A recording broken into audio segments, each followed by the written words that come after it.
and welcome to another episode of Some Random Thoughts. I am your host, Ryan Mulkowsky. On this episode, I have with me my special guest, Janice Selbie. Janice is a registered professional counselor and religious recovery consultant. Janice was born and raised in a charismatic Christian home, attending Pentecostal, Vineyard, and other evangelical churches before eventually marrying a man who would become a pastor. In her 30s, she became ultraconservative, donning a head covering, homeschooling their children, and rejecting any vestiges of secular life.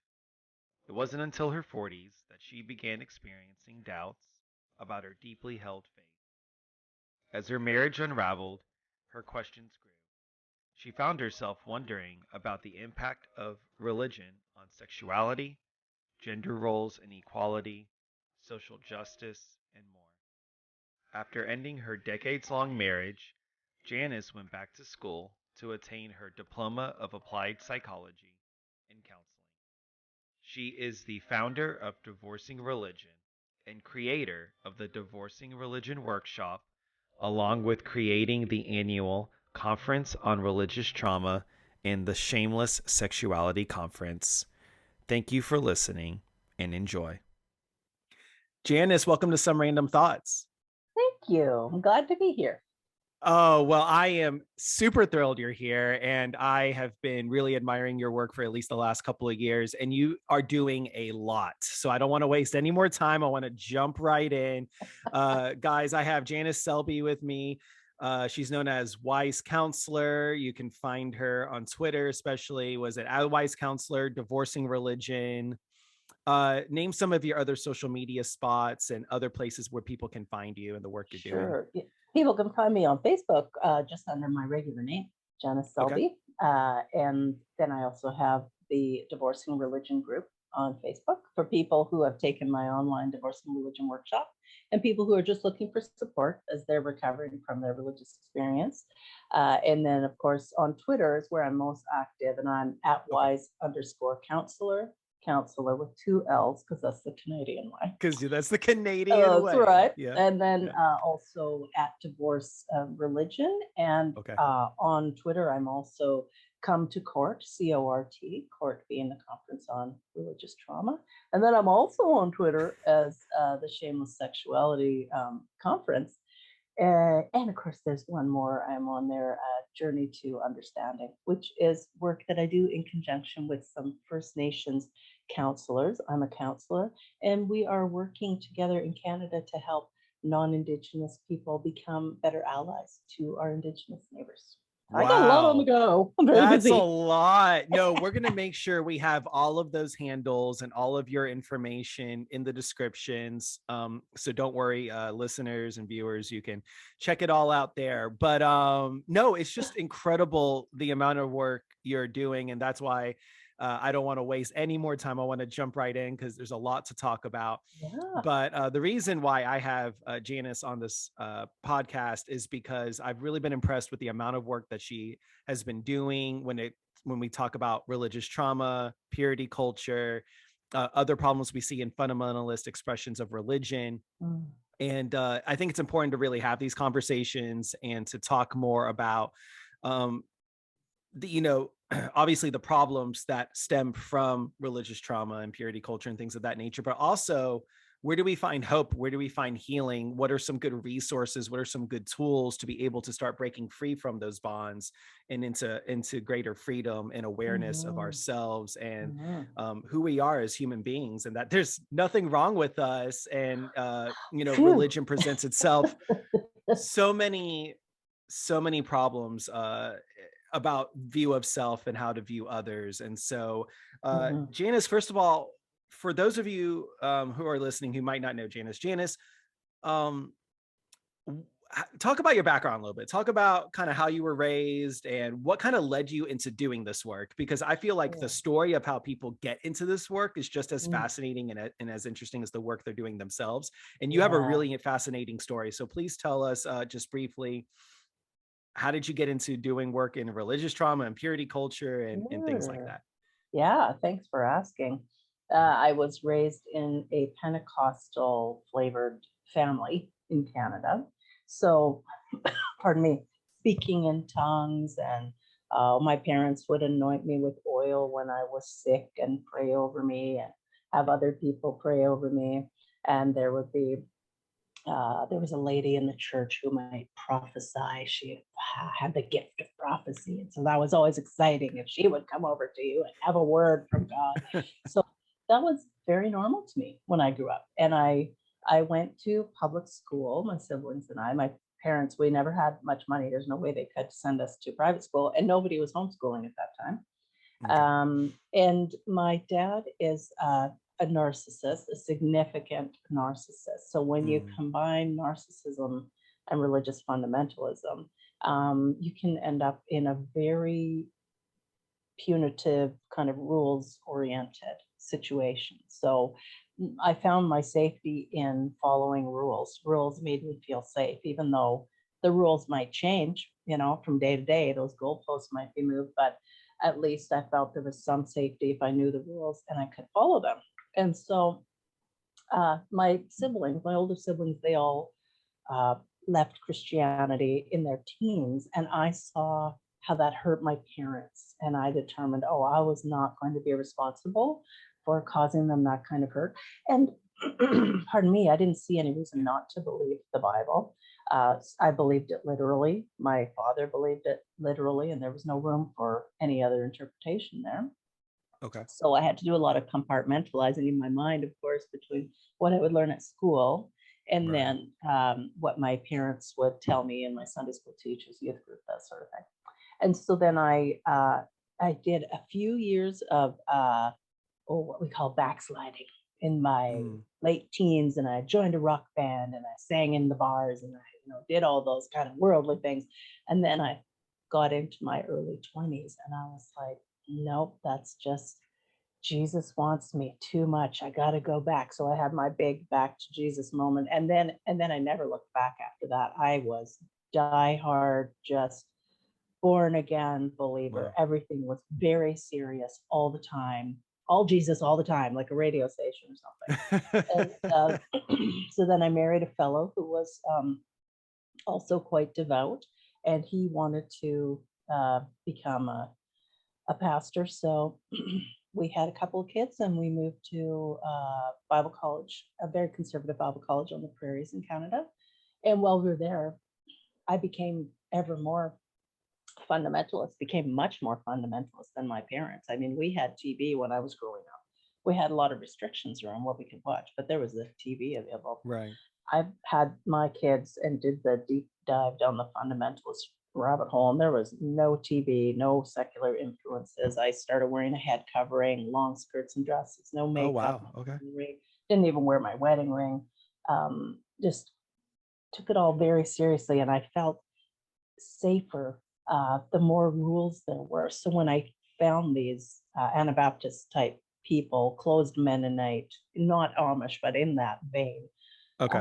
I thought, okay, these are people who are really taking the Bible very seriously. They absolutely believe it. They're trying to live it out, be separate from the world. So that felt safe to me because I loved rules. Even though it was hard on my husband at the time, because that's not the person he married. He married someone who was more flexible than that, and someone who, gotcha. wasn't afraid to speak her mind. But our marriage was difficult for various reasons. And part of the reason I adopted a head covering was because I felt if the marriage isn't working, it can't be my husband's fault. He's given to me as my spiritual head. It must be me. I'm not submissive enough. That is the problem. So when I started wearing a head covering, it was an outward symbol to me to shut my pie hole, just not be so offering my opinion all the time.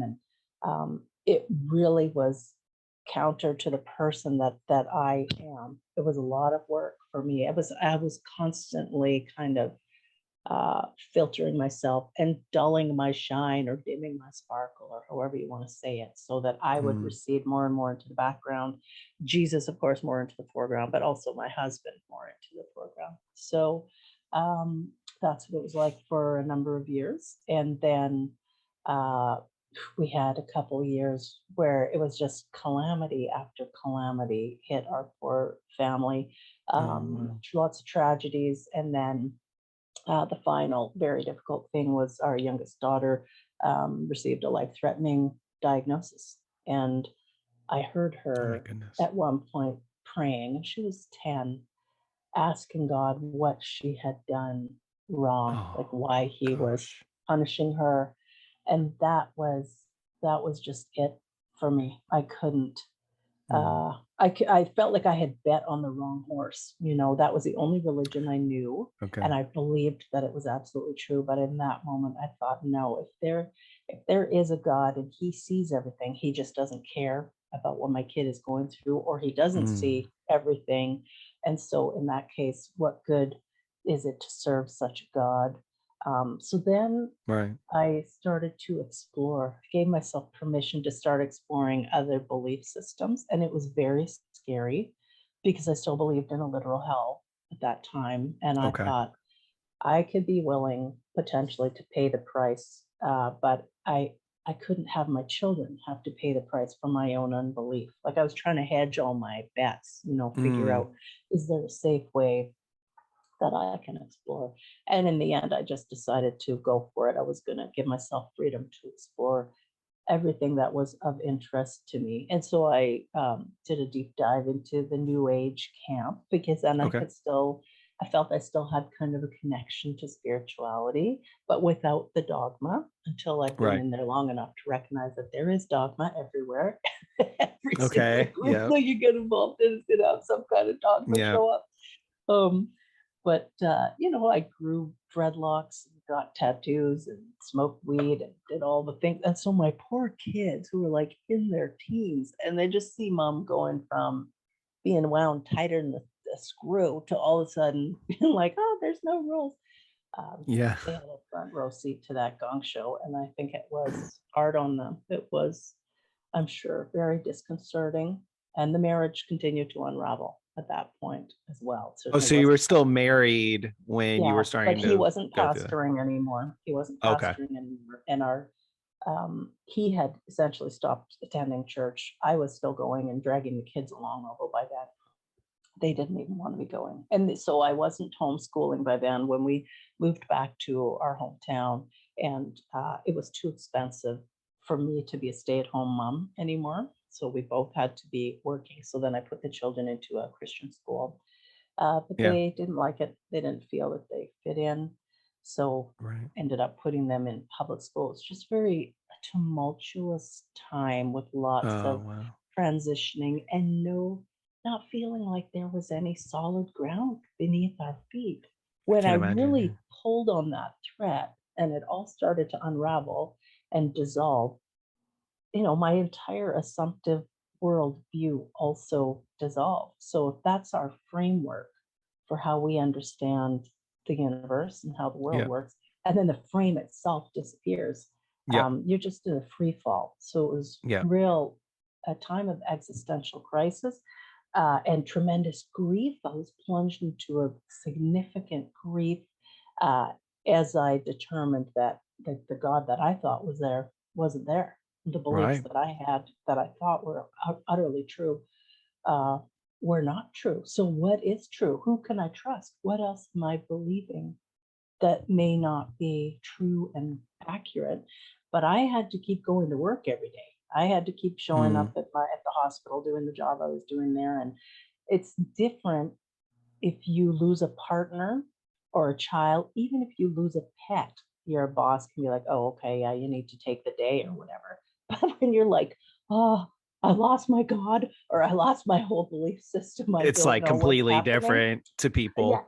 They can't get it, and they say, well, you just stop believing in Santa Claus, which is really offensive because my belief was you're not worshiping Santa Claus. There's not an entire religion surrounded, like dedicated to Santa Claus, and you're not revering him in a place of worship every week. It's a completely different. Oh yeah, scenario. And it's not an entire community built around correct Santa Claus.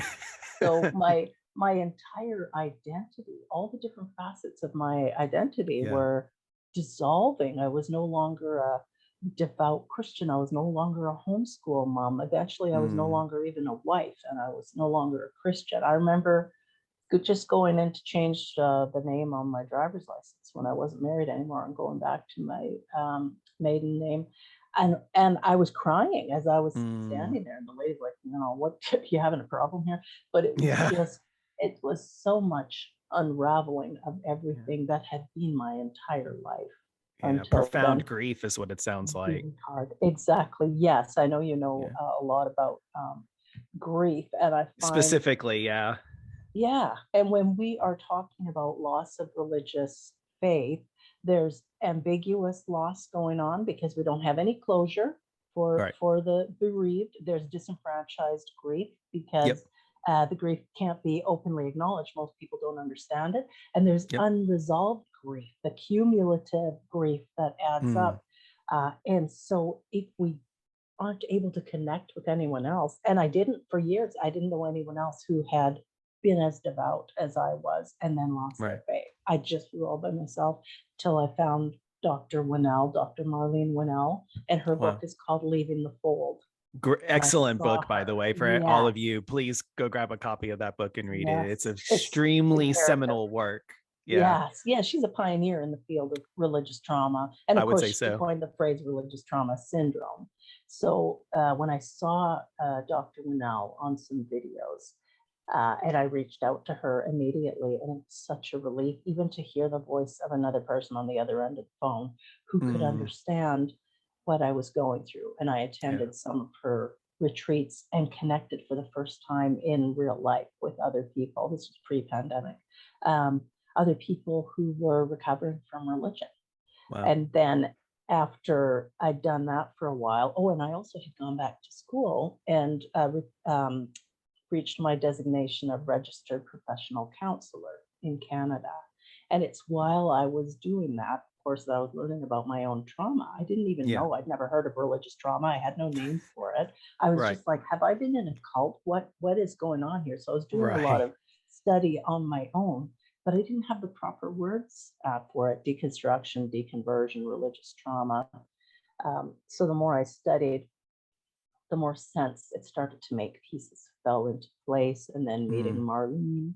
And then I thought, I'm going to put a workshop together, an online workshop, so other people can start interacting with those who have left religion and figuring out what's happened to them and where they might want to go. So that was the Divorcing Religion workshop. And then I thought, I'm going to put a conference together. Why wouldn't I? I knew nothing about conferences. I think I've been to a grand total of 2 conferences, so I'm the perfect person. Amount of confidence you have in putting together a conference. I remember telling Marlene, I'm going to do a conference. She's like, are you sure you want to do that? I'm like, it's going to be great. It's going to be great. So with her backing, I mean, the conference wouldn't have taken off without her backing. Oh, wow. And I just started writing to people who had written books or people she recommended. And before I know it, I have like over 20 people willing to take a chance on this conference on religious trauma that's never been done before. They'd never heard of it. And I was going to host it in Vancouver. And then bang, along comes the pandemic and sidelines everything. And my life fell apart for all sorts of different reasons, and it took me a while to catch my breath and catch up. And then last year I thought, I'm going to do it anyway. I'm going to just move it online. So we did the inaugural conference on religious trauma last year. And do you know, we're still selling tickets to it because people can buy the recording. I think that was such a brilliant idea on your part, because I wasn't able to attend it live. And so, but I was like, I know Janice and I've been following Janice long enough that I know just by looking at the lineup, I'm like, I have to get this information. These are amazing pioneers, scholars, experts in these field of religious trauma. So I purchased like the on-demand thing, and I was just like so grateful you offered that, because honestly, just not being able to go live was like, I was so upset, but then I was like, oh, she's giving the on-demand option. And so I'm so glad you're still selling that as a resource, because honestly, it's excellent. I have seen them I have seen it firsthand, purchased it on my own. Want to make sure to, disclaim that purchased it with my own money. Janice did not give it to me for free. This is not a sponsored thing. This was just, I was genuinely interested in it and wanted to support Janice and support the work she did. And let me tell you, the amount of money you would pay for that, I mean, I would have paid double, honestly, for the amount of information alone that is in that on-demand access ticket. Very, very good resource. So all of you, please, if you're interested at all in religious trauma or just want to learn more about it, or you're struggling with your own, spiritual identity or non-religious identity, or you're just, dealing with some trauma and some grief, some loss, whatever it is, go check out those resources. They're extremely helpful. Sorry, Janice, I had to say that. I just really wanted to make sure people knew. It's an excellent, excellent resource. And we're going to talk more in a little bit about court coming back. That's right. Soon. And so we're going to talk about that. But I wanted to go back to kind of your deconversion a little bit. And so you went from like fundamentalist Christian, is that a accurate way to depict it? Fundamentalist Pentecostal to like fundamentalist Christian. Then you kind of went into like more of a new age spirituality kind of realm. And then did you eventually, for those who don't know, I mean, I know, but for those who don't know, so you eventually deconverted into atheism or agnosticism. How would you label it for yourself? Kind of what is your current belief system or foundational? Sure. Yeah. So I grew up Pentecostal, then became more of a Mennonite. So I used to call myself like a Mentecostal, and then Mentecostal. I haven't heard that before.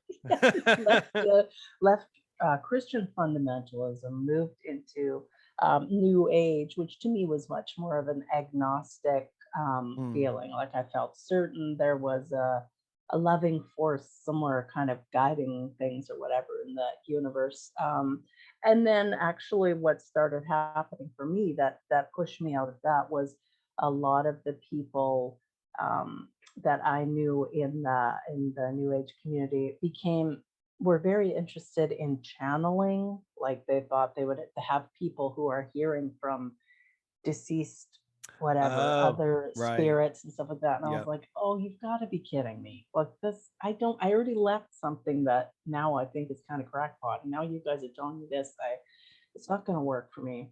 And then I was super sad because again, I was losing a community. I had gone from, and this is really common, of course, when people leave a fundamentalist group, we can tend to run headfirst into another That's what happened to me. Group. Yes, it's very, very common until we start recognizing patterns and recognizing the emotional longings and the unmet needs and understanding manipulation that some of the groups use.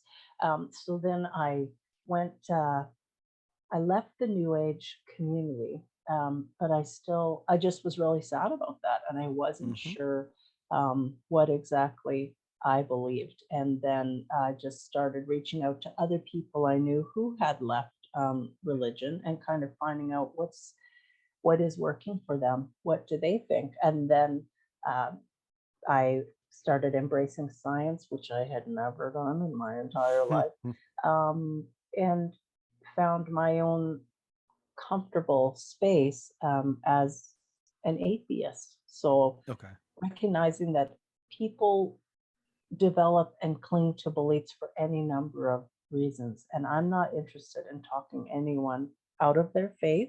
That's not how I see my job, because it was very traumatizing to me when I lost my faith. I see myself standing outside the church at the bottom of the church steps, catching people who are like thrown out or kind of stumble out of the church or whatever. They're just waking up and realizing it's not where they belong anymore.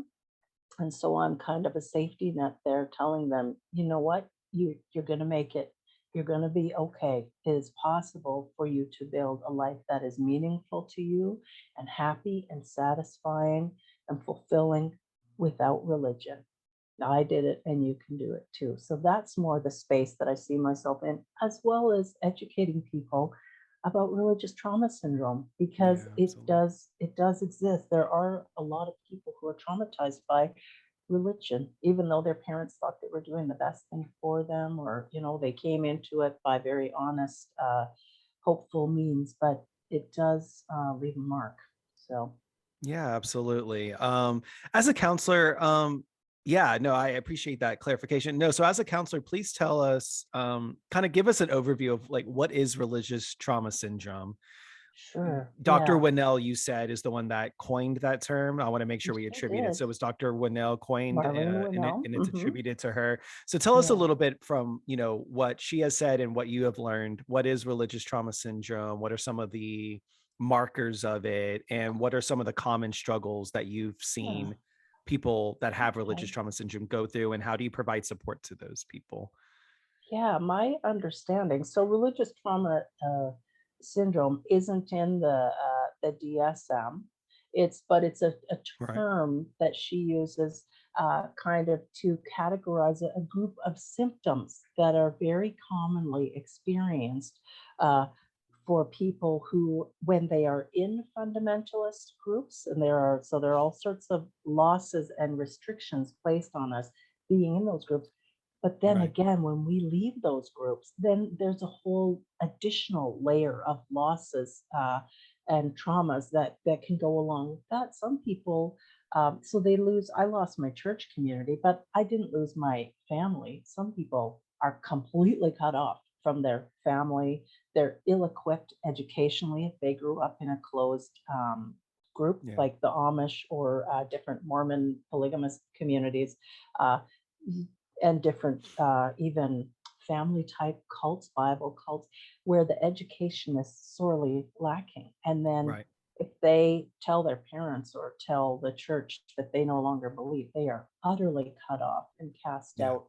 And it's like landing in a strange country and you don't speak the language and you don't know anybody, you don't have support, and you don't even know how to get support. So you can imagine how isolating and devastating and terrifying that is. And we can have physiological responses that kind of go along with the grief, right? And the anxiety. And people can have insomnia, they can have gastrointestinal issues, they can have anger related issues and memory problems, dissociation. We can end up trying to self-medicate either by jumping into another group, like we've talked about, or kind of swapping that religious addiction for a substance or behavioral type addiction, where we're just simply trying to cope with the pain or keep the pain at bay. And all those things can be common. And I mean, fear of hell is probably the biggest thing.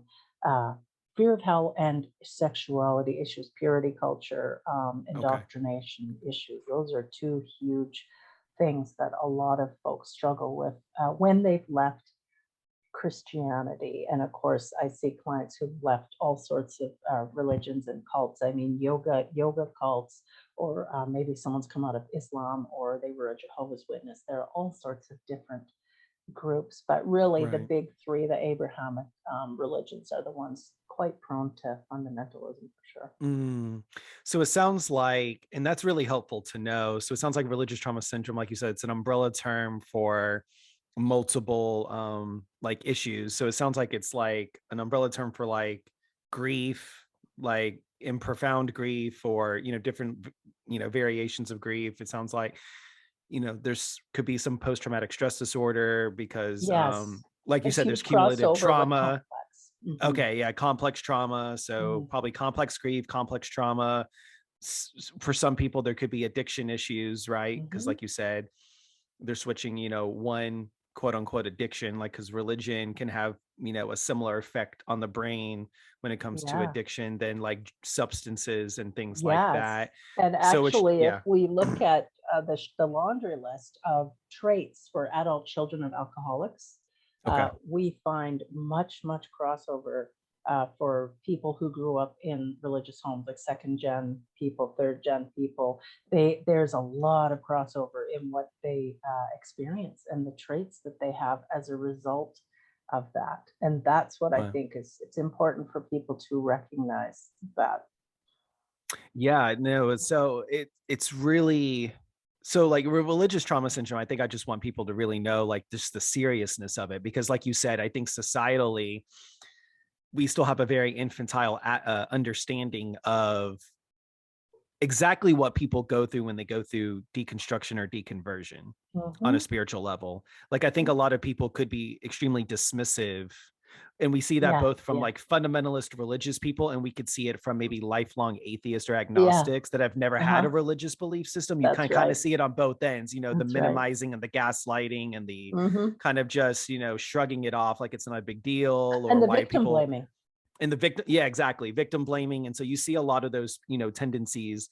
And so it's important for people like you and for many others who have been speaking out, like, this is not just mamby-pamby, not serious at all kind of discussions. Like, these, you know, religious trauma fundamentally causes, you know, mental health disorders for a lot of people, that a lot of people need to work through with a trained counselor or a trained therapist for a very long time. And multiple interventions need to be used at times to kind of you know, disentangle and work through the grief and the trauma and the addiction and the loss and all this other and the stuff. conditioning. My friend Dr. Clint Haycock, he's going to be speaking at court this year, and he has a great podcast you might enjoy called the Mind Shift podcast.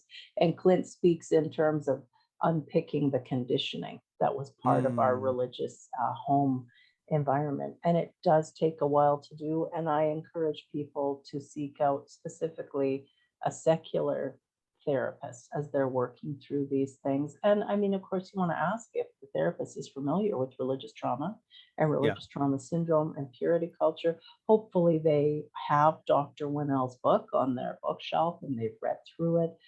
It can really be helpful to speak with a therapist or coach or consultant who has come out of a religious trauma background on their own. And we want also for them to be trauma informed, because now we have a greater understanding of how emotional and mental trauma and spiritual trauma impacts our body and how we carry it with us. And we want to be able to offer clients some ideas for how they can regulate their nervous system. Yeah, no, that's all just really good disclaimers and really good information to put out there. What are some resources that you know of that people can go to? You know, obviously they can go to your resources, and I would want them to. And you mentioned, you know, Dr. Winnell, who was the other one? Dr. Clint. Oh, Dr. Clint Haycock. Haycock. I want to make sure I got his last name right. Dr. Clint Haycock. Yeah. What are some other resources that you know that are just really good and maybe connecting people that are just lost, right? They're kind of listless. They're going through this, but they don't really have a community. They don't know where to turn to. They don't know where to get help. What are some resources out there that you think could be helpful in finding people the help that they need? Excellent question. Two fantastic organizations. So the first is Journey Free. You can get there, journeyfree.org. That is Dr. Winnell's website. And through that site, members have, they can be part of conference calls twice monthly. There's a massive forum for people who, from every religious background, who are just trying to figure out what's going on. You know, all sorts of different topics available for discussion. And then another terrific one is Recovering from Religion, recoveringfromreligion.org. And that's Dr. Daryl Ray.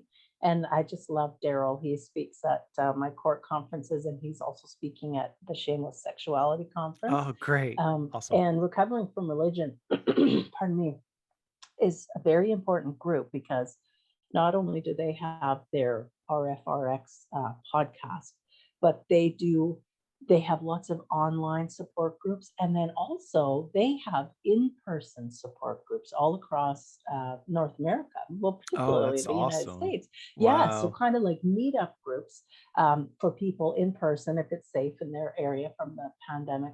But it's so important, again, to be building secular community, because the church religious community is the one-stop shop. You go there on Sunday and you get all these different needs met, and then you leave that community and you kind of feel really isolated and on your own. So I want people to be thinking in terms of how are they building supportive communities for themselves. And then I tell people to build communities around things that you enjoy doing.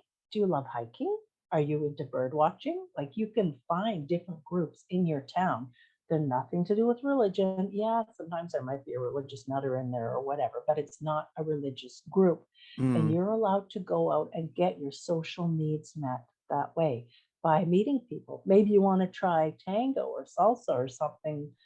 If your community's opening up post-pandemic, just a great way to get out there and meet people, so you don't just stay isolated in your living room by yourself all the time. Yeah, that's an excellent reminder. I remember I was deconstructing obviously during the pandemic, and I had started several years before that. But I remember when I kind of landed in agnostic atheism and then humanism, it was right in the middle of the pandemic. It was like, okay, so right at the moment when I get to this spot, at least where I lived, it wasn't as, locked down as other areas, but it was still like fairly like there's not much you can do. Like people weren't doing meetup groups and people weren't doing Yeah. that.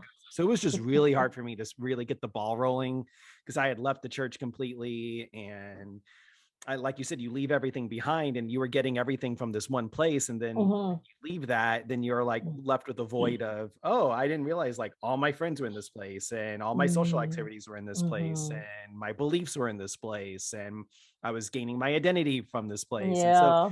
And then when all that just gets disentangled. So that's one thing I've been trying to work on more, is really trying to connect to secular communities, because that's the one thing I haven't been able to do in person. But being able to do it online has been really good for me. Yeah. And it's been good for my mental Twitter, I health. have found super helpful. I never really was on Twitter too much before. And the reason, so I first did 2 different Twitter accounts. The first one is my wise counselor one, and I'm talking all the time about religious trauma and purity culture. And the second account was more anonymous when I first started it, the divorce religion.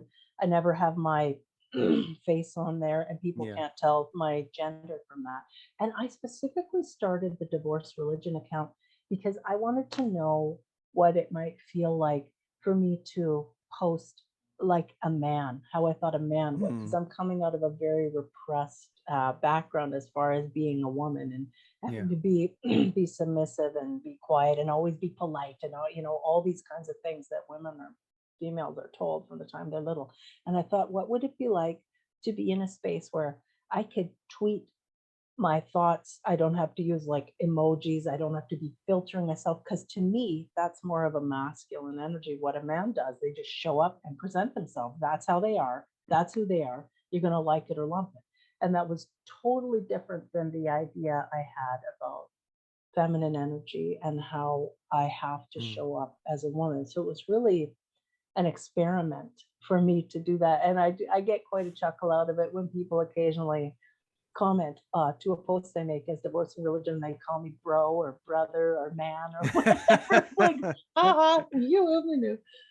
But it's been helpful for me to find my voice on Twitter and to be able to express myself and to know that I am allowed to have an opinion, and nobody else has to share that opinion.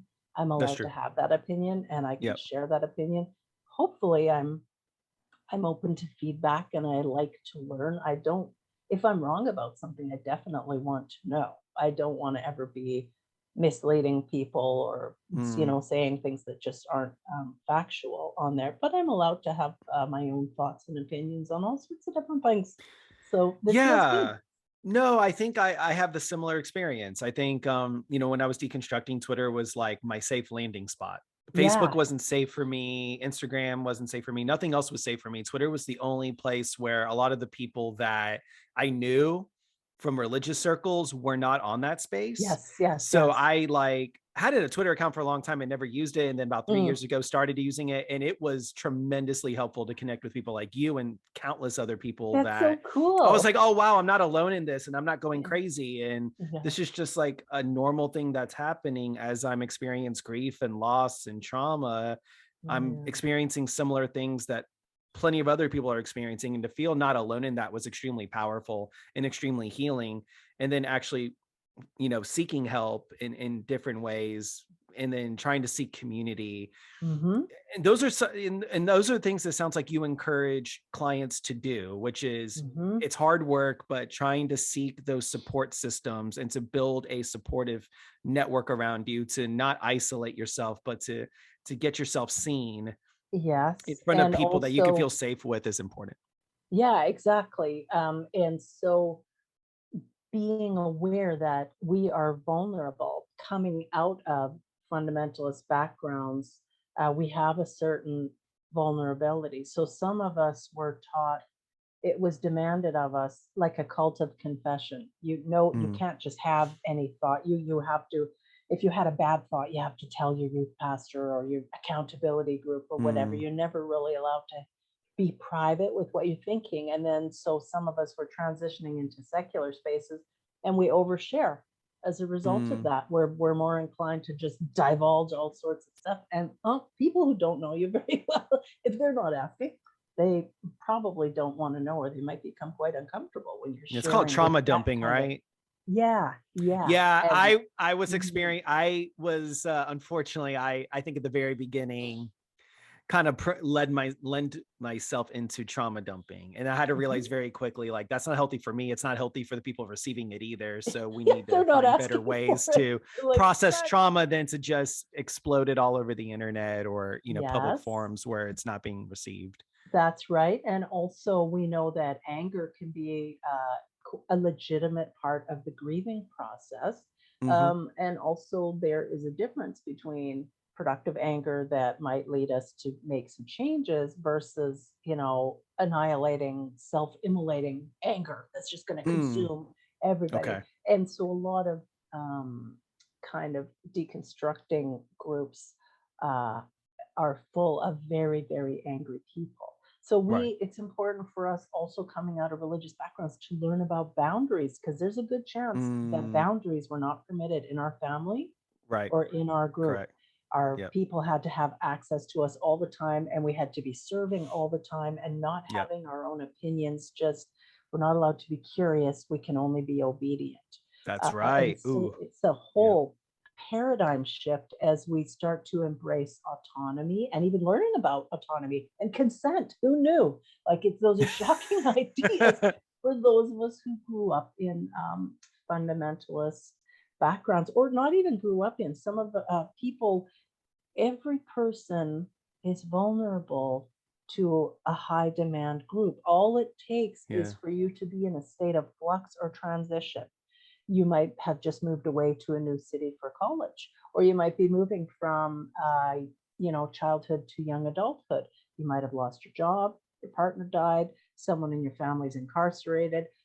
Any of these transitions can leave us vulnerable to cults and high demand groups and various religions who can come in and love bomb us, make us feel welcome, make us feel special.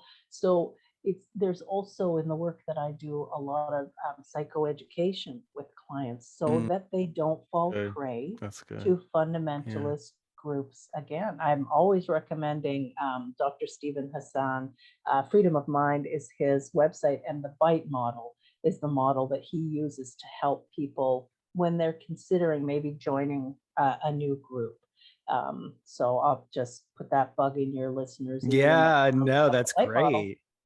Thank you. I knew this was going to be just chock full of information. You did not disappoint at all, Janice. But before I let you go, I do want to spend a few more minutes talking about your work. So let's talk about Divorcing Religion, Court, Shameless Sexuality.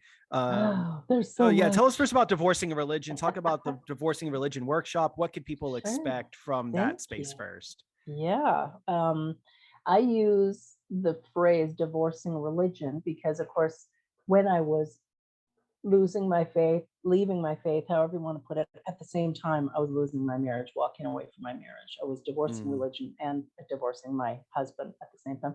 By the way, so we were married, we were together for almost 20 years, and we are much better friends now than we were spouses.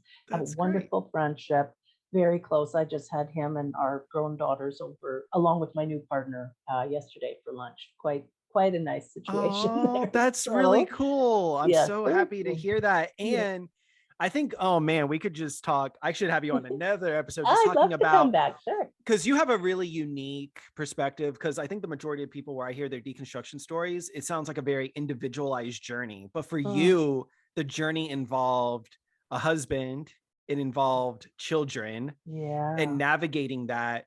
I think there are so many people that are trying to figure out, okay, how can I deconstruct? How can I move through this specific journey and honor myself? But how do I also navigate the interpersonal relationships of the people that I'm invested in, which is like definitely my children, and then possibly my spouse.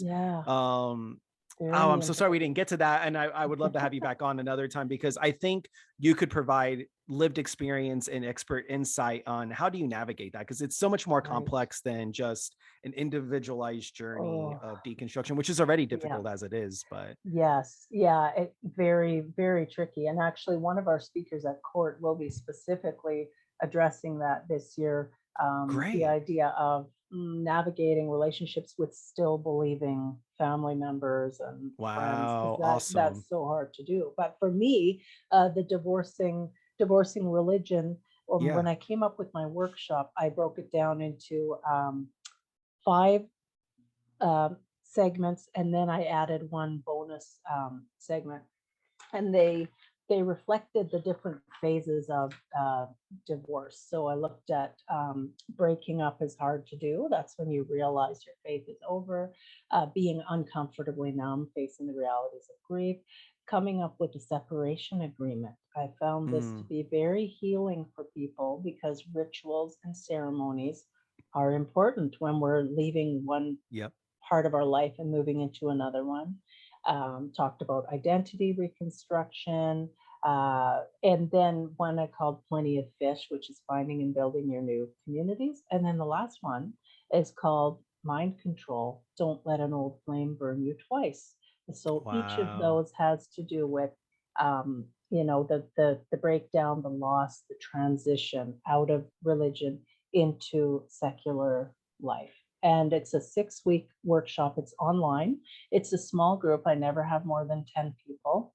And we meet for about an hour and a half to 2 hours every Sunday morning, of course. For those perfect time to do it. Perfect. Right. I know they're not going to be in church. Exactly. And it's a great time for people to connect with others who can relate to the journey out of religion. Someone else can relate to the pain. And I have people, they're coming from all different backgrounds. And, I've had ex-Mormons in there with ex-Orthodox Jewish people and ex-Baptists, or I've had one group that was all just happened to be men who had been in the ministry. It was only 4 of them, but they all were ex-pastors. That was a really interesting dynamic. And the most recent one I did happened to be all ladies. Usually it's quite a mix of men and women, all different age ranges, all different backgrounds. And they become a really tight, supportive group over the 6 weeks, and often decide to pursue friendships and stay connected. That's really after neat. The group ends. Yeah, it feels really good. It's very rewarding. I just love doing it. So that's the Divorcing Religion Workshop. That's online. I do that a few times a year. And that's then awesome. And then court. It's court, the Conference on Religious Trauma. And when I first was thinking about court and putting it together, I didn't know if there'd be like 30 people who would be interested, maybe 50 people. When the last time I checked, we had sold over 330 tickets for that inaugural conference.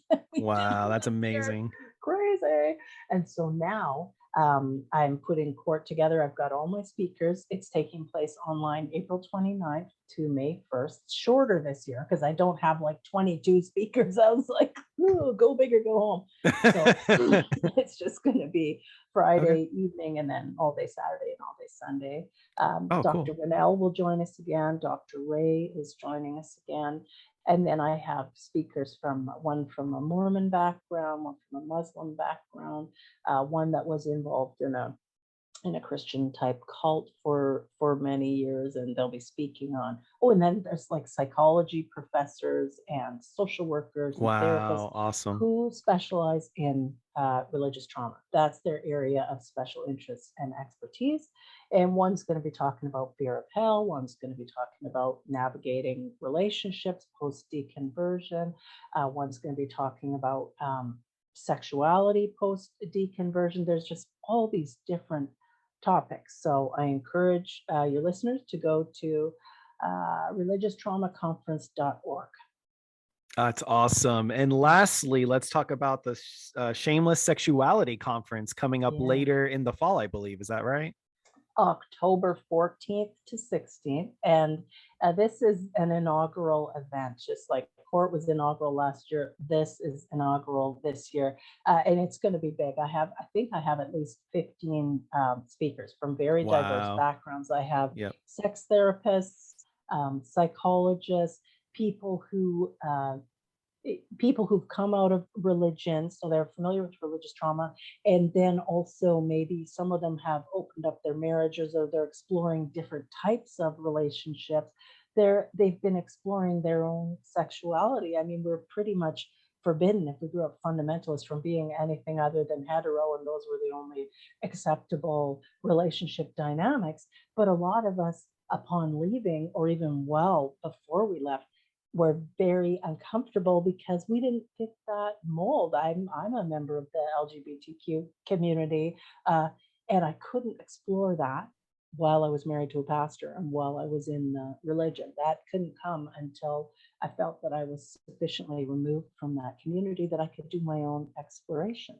So there'll be all sorts of topics related to purity culture indoctrination that'll be talked about at the Shameless Sexuality Conference. I'm very excited. Man, that's exciting. That's so exciting and such a needed resource. And so I'll make sure to put all of that information in the description so people can have access to all of the conference websites. They're going to have access to all your websites and your handles and everywhere you are on the internet. I have with me as my guest, Janice Selbie, divorcing religion and lots of other great things. Janice, thank you so much for being on Some Random Thoughts. I've thoroughly enjoyed this conversation, and we'll make sure to have you on in the future again. What a pleasure. Thank you. All right. And thank you for listening and watching, and take care. Thank you so much for listening to Some Random Thoughts. You can find the podcast in audio form wherever you get your podcast, and at anchor.fm/Some Random Thoughts. You can find the podcast in video form on my YouTube at youtube.com/Ryan Mulkowsky. Connect with me on Twitter and Instagram at Ryan Mulkowsky, and on my website at www.ryanmulkowsky.com. That's RyanMulkowsky.